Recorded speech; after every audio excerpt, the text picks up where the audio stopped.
ನಮಸ್ಕಾರ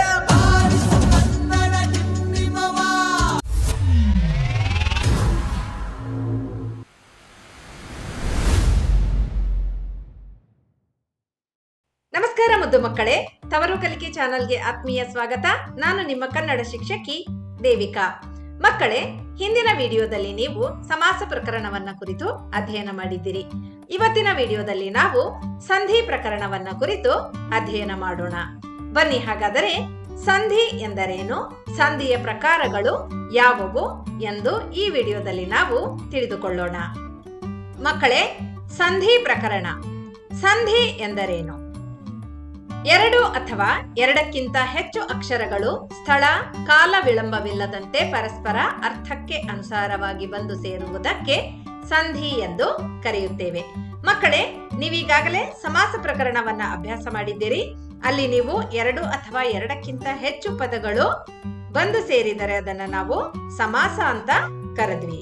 ನೋಡಿ, ಎರಡು ಅಥವಾ ಎರಡಕ್ಕಿಂತ ಹೆಚ್ಚು ಪದಗಳು ಅಂದ್ರೆ ವರ್ಡ್ಸ್, ಪದಗಳು ಬಂದು ಸೇರಿದರೆ ನಾವು ಅದನ್ನ ಸಮಾಸ ಅಂತ ಕರಿತೀವಿ. ಅದೇ ರೀತಿ ಎರಡು ಅಥವಾ ಎರಡಕ್ಕಿಂತ ಹೆಚ್ಚು ಅಕ್ಷರಗಳು, ವರ್ಣಗಳು ಅಂದರೆ ಲೆಟರ್ಸ್ ಬಂದು ಸೇರುವುದನ್ನ ಸಂಧಿ ಎಂದು ಕರೆಯುತ್ತೇವೆ. ನೆನಪಿಟ್ಕೊಳ್ಳಿ, ಎರಡು ಅಥವಾ ಎರಡಕ್ಕಿಂತ ಹೆಚ್ಚು ಪದಗಳು ಸೇರಿದರೆ ಸಮಾಸ, ಅದೇ ರೀತಿ ಎರಡು ಅಥವಾ ಎರಡಕ್ಕಿಂತ ಹೆಚ್ಚು ಅಕ್ಷರಗಳು ಸೇರಿದರೆ ಸಂಧಿಯಾಗುತ್ತದೆ. ನೋಡಿ, ಇಲ್ಲಿ ಎರಡು ಅಥವಾ ಎರಡಕ್ಕಿಂತ ಹೆಚ್ಚು ಅಕ್ಷರಗಳು ಹೇಗೆ ಸೇರಬೇಕು? ಸ್ಥಳ ಮತ್ತು ಕಾಲ ವಿಳಂಬವಿಲ್ಲದಂತೆ, ಅಂದರೆ there is no gap of time or place. ಅರ್ಥಕ್ಕೆ ಅನುಸಾರವಾಗಿ, ಅಂದರೆ ಅರ್ಥ ಕೆಡದಿದ್ದ ಪಕ್ಷದಲ್ಲಿ, ಅಂದರೆ ಮೂಲ ಪದದ ಅರ್ಥ ಕೆಡದೇ ಇದ್ದ ಪಕ್ಷದಲ್ಲಿ ಎರಡು ಅಥವಾ ಎರಡಕ್ಕಿಂತ ಹೆಚ್ಚು ಅಕ್ಷರಗಳು ಬಂದು ಸ್ಥಳ ಮತ್ತು ಕಾಲ ವಿಳಂಬವಿಲ್ಲದೆ ಸೇರುವುದನ್ನ ನಾವು ಸಂಧಿ ಎಂದು ಕರೆಯುತ್ತೇವೆ. ಈಗ ಸಂಧಿ ಕಾರ್ಯ ಅಂದ್ರೆ ಏನು ಅಂತ ನೋಡೋಣ. ಸಂಧಿ ಕಾರ್ಯ ಎಂದರೆ ಸಂಧಿ ನಡೆಯುವಾಗ ಆಗುವ ಬದಲಾವಣೆ ಮತ್ತು ವ್ಯತ್ಯಾಸಗಳು. ನೋಡಿ, ಈಗ ಸಂಧಿ ನಡೆಯುವಾಗ ಅಲ್ಲಿ ಬದಲಾವಣೆಗಳಾಗುತ್ತವೆ. ಎರಡು ಮೂರು ಅಕ್ಷರಗಳು ಅಥವಾ ಎರಡು ಅಕ್ಷರಗಳು ಬಂದು ಸೇರುವಾಗ ಅಲ್ಲಿ ಏನಾಗುತ್ತದೆ ಅಂದ್ರೆ ಒಂದು ಅಕ್ಷರ ಬಿಟ್ಟು ಹೋಗುತ್ತದೆ, ಅಂದ್ರೆ ಲೋಪವಾಗುತ್ತದೆ, ಅಥವಾ ಮತ್ತೊಂದು ಅಕ್ಷರ ಆಗಮವಾಗುತ್ತದೆ, ಅಥವಾ ಆದೇಶವೂ ಆಗುತ್ತದೆ. ಹೀಗೆ ಇಲ್ಲಿ ಆಗುವಂತಹ ಬದಲಾವಣೆಯನ್ನ ನಾವು ಸಂಧಿ ಕಾರ್ಯ ಎಂದು ಕರೆಯುತ್ತೇವೆ. ಸಂಧಿ ಜರುಗುವ ವಿಧಾನ. ನೋಡಿ, ಸಂಧಿ ಹೇಗೆ ನಡೆಯುತ್ತದೆ? ಜರುಗುವ ವಿಧಾನ ಅಂದ್ರೆ ಸಂಧಿ ಹೇಗೆ ನಡೆಯುತ್ತದೆ ಅಂತ. ಸಂಧಿ ಜರುಗಲು ಪದವನ್ನು ಬಿಡಿಸಿ ಬರೆಯಬೇಕು. ನೋಡಿ, ಮೊದಲ ಹಂತದಲ್ಲಿ ನೀವು ಏನ್ ಮಾಡ್ಬೇಕು? ಸಂಧಿಯನ್ನ ಮಾಡುವಾಗ ಆ ಪದವನ್ನ ಬಿಡಿಸಿ ಬರೆಯಬೇಕು. ಆ ಪದವನ್ನ ನೀವು ಬಿಡಿಸಿ ಬರೆಯುವಾಗ ಏನಾಗುತ್ತದೆ? ಇಲ್ಲಿ ಮೊದಲ ಪದವನ್ನ ಪೂರ್ವ ಪದವೆಂದು ಕರೆಯಬೇಕು ಮತ್ತು ಎರಡನೆಯ ಪದವನ್ನ ನೀವು ಉತ್ತರ ಪದವೆಂದು ಕರೆಯಬೇಕು. ಮೊದಲು ಪದವನ್ನ ಬಿಡಿಸಿ ಬರೆಯಿರಿ, ನಂತರ ಮೊದಲ ಪದವನ್ನ ಪೂರ್ವ ಪದ, ಎರಡನೆಯ ಪದವನ್ನ ಉತ್ತರ ಪದವೆಂದು ಕರೆಯಬೇಕು. ಸಂಧಿ ಕಾರ್ಯವು ಪೂರ್ವ ಪದದ ಕೊನೆಯಲ್ಲಿ ಅಥವಾ ಉತ್ತರ ಪದದ ಮೊದಲ ಅಕ್ಷರದಲ್ಲಿ ಜರುಗುತ್ತದೆ. ನೋಡಿ ಮಕ್ಕಳೇ, ಇಲ್ಲಿ ಸಂಧಿ ಎಲ್ಲಿ ನಡೆಯುತ್ತದೆ ಅಂದ್ರೆ ಪೂರ್ವ ಪದದ ಕೊನೆಯ ಅಕ್ಷರದಲ್ಲಿ ಅಥವಾ ಉತ್ತರ ಪದದ ಮೊದಲ ಅಕ್ಷರದಲ್ಲಿ ಸಂಧಿ ಕಾರ್ಯವು ನಡೆಯುತ್ತದೆ. ಈ ಮೂರು ಅಂಶಗಳನ್ನ ಗಮನದಲ್ಲಿಟ್ಕೊಳ್ಳಿ. ಸಂಧಿಗಳನ್ನು ನಾವು ಕನ್ನಡ ಮತ್ತು ಸಂಸ್ಕೃತ ಸಂಧಿ ಎಂದು ಗುರುತಿಸುತ್ತೇವೆ. ನೋಡಿ, ಪದಗಳ ಬಳಕೆಯ ಆಧಾರದ ಮೇಲೆ ನಾವು ಸಂಧಿಗಳನ್ನ ಕನ್ನಡ ಸಂಧಿ ಎಂದು ಸಂಸ್ಕೃತ ಸಂಧಿ ಎಂದು ಎರಡು ವಿಧಗಳಾಗಿ ವಿಂಗಡಿಸ್ತೇವೆ. ಕನ್ನಡ ಸಂಧಿ, ಕನ್ನಡದ ಎರಡು ಶಬ್ದಗಳ ವರ್ಣಗಳು ಸೇರಿ ಆಗುವ ಸಂಧಿಯನ್ನು ಕನ್ನಡ ಸಂಧಿ ಎನ್ನುವರು. ನೋಡಿ, ಕನ್ನಡ ಸಂಧಿ ಅಂದ್ರೆ ಕನ್ನಡ ಮತ್ತು ಕನ್ನಡ ಪದಗಳಿಂದ ಆದಂತಹ ಸಂಧಿ. ಅದೇ ರೀತಿ ಸಂಸ್ಕೃತ ಸಂಧಿ ಎರಡು ಸಂಸ್ಕೃತ ಶಬ್ದಗಳಾಗಿದ್ದು ಅಲ್ಲಿ ಆ ವರ್ಣಗಳು ಸೇರಿದರೆ ಅದನ್ನ ನಾವು ಸಂಸ್ಕೃತ ಸಂಧಿ ಅಂತೇವೆ. ಅಂದರೆ ಸಿಂಪಲ್ ಆಗಿ ಕನ್ನಡ ಪದಗಳು ಸೇರಿದರೆ ಕನ್ನಡ ಸಂಧಿ, ಸಂಸ್ಕೃತ ಪದಗಳು ಸೇರಿದರೆ ಸಂಸ್ಕೃತ ಸಂಧಿ ಎಂದು ಕರೆಯುತ್ತೇವೆ. ಮಕ್ಕಳೇ, ಈಗ ನಾನಿಲ್ಲಿ ನಿಮಗೆ ಒಂದು ಸಂಧಿಗಳ ಪ್ರಕಾರದ ಮೈಂಡ್ ಮ್ಯಾಪ್ ಅನ್ನ ತೋರಿಸ್ತಾ ಇದ್ದೀನಿ. ನೋಡಿ, ಸಂಧಿಗಳು: ಒಂದು ಕನ್ನಡ ಸಂಧಿ, ಎರಡು ಸಂಸ್ಕೃತ ಸಂಧಿ. ಅಂದರೆ ಪದಗಳ ಬಳಕೆಯ ಆಧಾರದ ಮೇಲೆ ನಾವು ಕನ್ನಡ ಮತ್ತು ಸಂಸ್ಕೃತ ಸಂಧಿ ಅಂತ ಕರಿತೀವಿ. ಅದೇ ರೀತಿ ಮತ್ತೆ ನಾವು ಕನ್ನಡ ಸಂಧಿಗೆ ಬಂದಾಗ ಸ್ವರ ಸಂಧಿ ಮತ್ತು ವ್ಯಂಜನ ಸಂಧಿ ಎಂದು ಗುರುತಿಸುತ್ತೇವೆ. ಅಂದರೆ ಪೂರ್ವ ಪದದ ಕೊನೆಯ ಅಕ್ಷರ ಮತ್ತು ಉತ್ತರ ಪದದ ಮೊದಲ ಅಕ್ಷರದಲ್ಲಿ ಸಂಧಿ ಜರುಗುವಾಗ ಆ ಅಕ್ಷರ ಸ್ವರವಾಗಿದ್ದರೆ ಅದನ್ನ ಸ್ವರ ಸಂಧಿ ಅಂತೀವಿ, ಅದು ವ್ಯಂಜನವಾಗಿದ್ದರೆ ಅದನ್ನ ವ್ಯಂಜನ ಸಂಧಿ ಅಂತೀವಿ. ಈ ಕನ್ನಡ ಸಂಧಿಗಳಲ್ಲಿ ಸ್ವರ ಸಂಧಿಗಳು 2 ವಿಧಗಳು, ಒಂದು ಲೋಪ ಮತ್ತೊಂದು ಆಗಮ ಸಂಧಿ. ನೋಡಿ ಇಲ್ಲಿ ಮತ್ತೆ ನಾವು ಆಗಮ ಸಂಧಿಗೆ ಬಂದ್ರೆ ಯಕಾರಾಗಮ ಮತ್ತು ಒಕಾರಾಗಮ ಅನ್ನುವಂತಹ 2 ಪ್ರಕಾರಗಳನ್ನ ನೋಡ್ತೀವಿ. ಕನ್ನಡ ವ್ಯಂಜನ ಸಂಧಿ.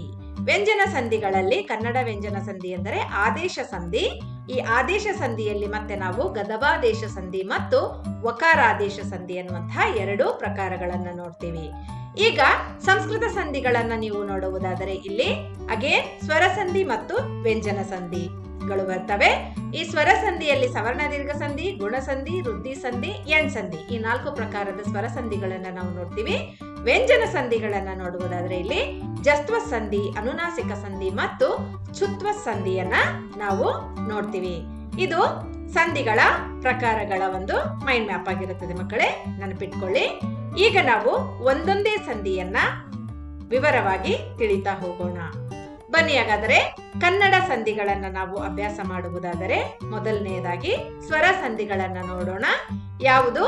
ಸ್ವರ ಸಂಧಿ, ಲೋಪಸಂಧಿ ಮತ್ತು ಆಗಮ ಸಂಧಿ ಇವೆರಡು ಕನ್ನಡ ಸ್ವರ ಸಂಧಿಗಳು. ಈಗ ನಾವು ಲೋಪಸಂಧಿಯನ್ನ ಅಭ್ಯಾಸ ಮಾಡೋಣ. ನೋಡಿ, ಲೋಪ ಎಂದರೆ ಮಾಯವಾಗುವುದು ಎಂದರ್ಥ. ಲೋಪ ಎಂದರೆ ಏನು? ಮಾಯವಾಗು ಅಂದರೆ ಎಲಿಮಿನೇಟ್ ಆಗು ಅಂದರೆ ಡಿಸಪಿಯರ್ ಆಗುವುದು ಎಂದರ್ಥ. ಸಂಧಿ ಕಾರ್ಯ ನಡೆಯುವಾಗ 2 ಸ್ವರಗಳು ಸೇರಿದಾಗ ಅರ್ಥ ಕೆಡದಿದ್ದ ಪಕ್ಷದಲ್ಲಿ ಪೂರ್ವ ಪದದ ಕೊನೆಯ ಸ್ವರಾಕ್ಷರವು ಲೋಪವಾಗುವುದನ್ನ ಲೋಪಸಂಧಿ ಎಂದು ಕರೆಯುತ್ತೇವೆ. ನೋಡಿ, ಲೋಪಸಂಧಿ ಅಂದ್ರೆ ಏನು ಅಂತಂದ್ರೆ ಸಂಧಿ ಕಾರ್ಯ ನಡೆಯುವಾಗ 2 ಸ್ವರಗಳು ಸೇರಿದಾಗ, ನೋಡಿ 2 ಅಕ್ಷರಗಳು ಪರಸ್ಪರ ಸ್ಥಳ ಕಾಲ ವಿಳಂಬವಿಲ್ಲದಂತೆ ಆ 2 ಅಕ್ಷರಗಳು ಸೇರುವಾಗ ಅಲ್ಲಿ ಅರ್ಥ ಕೆಡದಿದ್ದ ಪಕ್ಷದಲ್ಲಿ ಪೂರ್ವ ಪದದ ಕೊನೆಯ ಸ್ವರಾಕ್ಷರ, ನೋಡಿ ಪೂರ್ವ ಪದದ ಕೊನೆಯಲ್ಲಿ ಬರುವಂತಹ ಸ್ವರ ಅದು ಏನಾಗುತ್ತದೆ? ಅದು ಲೋಪವಾಗುತ್ತದೆ, ಅಂದರೆ ಎಲಿಮಿನೇಟ್ ಆಗುತ್ತದೆ. ಅದನ್ನ ನಾವು ಏನಂತ ಕರಿತೀವಿ?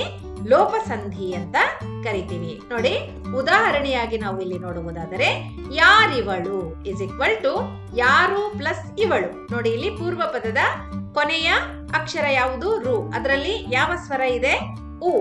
ಇಲ್ಲಿ ಯಾರು ಪ್ಲಸ್ ಇವಳು, ಇದನ್ನ ನೀವು ಕೂಡಿಸಿ ಬರೆದಾಗ ಏನಾಯ್ತು? ಯಾರಿವಳು. ಯಾರು ಪ್ಲಸ್ ಇವಳು ಯಾರಿವಳು. ಇಲ್ಲಿ ಊಕಾರ ಏನಾಯ್ತು? ಲೋಪವಾಯಿತು. ಹಾಗಾಗಿ ಇದನ್ನ ನಾವು ಲೋಪಸಂಧಿ ಅಂತೀವಿ, ಊಕಾರ ಲೋಪ. ಅದೇ ರೀತಿ ಮುಂದಿನ ಉದಾಹರಣೆ ನಾವೆಲ್ಲ. ಇಲ್ಲೂ ಕೂಡ ನಾವು ಅನ್ನುವಲ್ಲಿ ಉಕಾರ ಲೋಪವಾಗಿದೆ. ನಾವು ಪ್ಲಸ್ ಎಲ್ಲ ನಾವೆಲ್ಲ. ಮಾತು ಪ್ಲಸ್ ಎಲ್ಲ ಮಾತೆಲ್ಲ. ನೋಡಿ, ಈ 3 ಪದಗಳಲ್ಲಿ ಇಲ್ಲಿ ಉಕಾರ ಲೋಪವಾಗಿದೆ. ಅದೇ ರೀತಿ ಭೂಮಿಗೆ ಪ್ಲಸ್ ಇಳಿದು ಭೂಮಿಗಿಳಿದು. ನೋಡಿ, ಎಕಾರ ಲೋಪ. ಇಲ್ಲಿ ನೋಡಿ, ಭೂಮಿಗೆ ಅನ್ನುವಲ್ಲಿ ಎಕಾರ ಲೋಪವಾಗಿದೆ. ಅದೇ ರೀತಿ ಇರುಳು ಪ್ಲಸ್ ಇರುಳು ಉಕಾರ ಲೋಪ. ಊರು ಪ್ಲಸ್ ಊರು ಊರೂರು. ನೋಡಿ, ಇಲ್ಲಿ ಊರು ಪ್ಲಸ್ ಊರು. ನೀವು ಕೇಳ್ಬೋದು, ಮ್ಯಾಮ್ ಇದು ಸವರ್ಣ ದೀರ್ಘ ಸಂಧಿಗೆ, ಇದು ಸವರ್ಣ ದೀರ್ಘ ಸಂಧಿಯ ಉದಾಹರಣೆ ಅಂತ ಕಾಣುತ್ತದೆ, ಏಕೆಂದರೆ ಇಲ್ಲಿ ಊಕಾರಗಳು ದೀರ್ಘ ಸ್ವರವಾಗಿ ಬದಲಾಗುತ್ತದೆ. ಆದರೆ ಇದು ಸವರ್ಣ ದೀರ್ಘ ಸಂಧಿಯಲ್ಲ, ಏಕೆಂದರೆ ಊರು ಮತ್ತು ಊರು ಅನ್ನುವಂತಹ 2 ಪದಗಳು ಇಲ್ಲಿ ಕನ್ನಡ ಪದಗಳಾಗಿದ್ದಾವೆ. ಹಾಗಾಗಿ ಇದನ್ನ ನಾವು ಲೋಪ ಸಂಧಿಯಾಗಿ ಪರಿಗಣಿಸಬೇಕಾಗುತ್ತದೆ. ನೆನ್ಪಿಟ್ಕೊಳ್ಳಿ, ಸಂಸ್ಕೃತ ಪದಗಳು ಬಂದಿದ್ದು ಪೂರ್ವ ಪದ ಮತ್ತು ಉತ್ತರ ಪದದಲ್ಲಿ ಸವರ್ಣಾಕ್ಷರಗಳು ಬಂದು ಅದೇ ಜಾತಿಯ ದೀರ್ಘಾಕ್ಷರ ಬಂದ್ರೆ ಅದು ಸವರ್ಣ ದೀರ್ಘ ಸಂಧಿ. ಆದರೆ ಇಲ್ಲಿ ಊರು ಪ್ಲಸ್ ಊರು 2 ಕನ್ನಡ ಪದಗಳಾಗಿರುವುದರಿಂದ ಇದನ್ನ ನಾವು ಲೋಪಸಂಧಿ ಅಂತ ಗುರುತಿಸಬೇಕು. ಸುಡುವ ಅಗ್ನಿ, ಸುಡುವ ಪ್ಲಸ್ ಅಗ್ನಿ ಅಕಾರ ಲೋಪ. ಅದೇ ರೀತಿ ನೋಡುತ್ತಾ ಪ್ಲಸ್ ಇರು ನೋಡುತ್ತಿರು. ಮನೆಗೆ ಪ್ಲಸ್ ಹೋಗು ಮನೆಗೋಗು. ಹೋಗು ಪ್ಲಸ್ ಎಂದ ಹೋಗೆಂದ. 1 ಪ್ಲಸ್ 2 ಒಂದೆರಡು. ಅವಳಿಗೆ ಪ್ಲಸ್ ಎಂದು ಅವಳಿಗೆಂದು. ಊರು ಪ್ಲಸ್ ಅಲ್ಲಿ ಊರಲ್ಲಿ. ದೇವರು ಪ್ಲಸ್ ಇಂದ ದೇವರಿಂದ. ಬಲ್ಲೆನು ಪ್ಲಸ್ ಎಂದು ಬಲ್ಲೆನೆಂದು. ಏನು ಪ್ಲಸ್ ಆದುದು ಏನಾದುದು. ಇವನಿಗೆ ಪ್ಲಸ್ ಆನು ಇವನಿಗಾನು. ಅವನ ಪ್ಲಸ್ ಊರು ಅವನೂರು. ಸೊ ಇವೆಲ್ಲ ಲೋಪಸಂಧಿಗೆ ಉದಾಹರಣೆಗಳು. ಮಕ್ಕಳೇ ನಿಮಗೆ ನೋಟ್ಸ್ ಬೇಕಾಗಿದ್ರೆ ಕಮೆಂಟ್ ಸೆಕ್ಷನ್ ಅಲ್ಲಿ ನನಗೆ ನೋಟ್ಸ್ ಅಂತ ಪಿಂಗ್ ಮಾಡಿ. ನಿಮ್ಮ ಫೋನ್ ನಂಬರ್ ಜೊತೆಯಲ್ಲಿ ನಿಮಗೆ ನಾನು ನೋಟ್ಸ್ ಅನ್ನ ತಲುಪಿಸ್ತೇನೆ.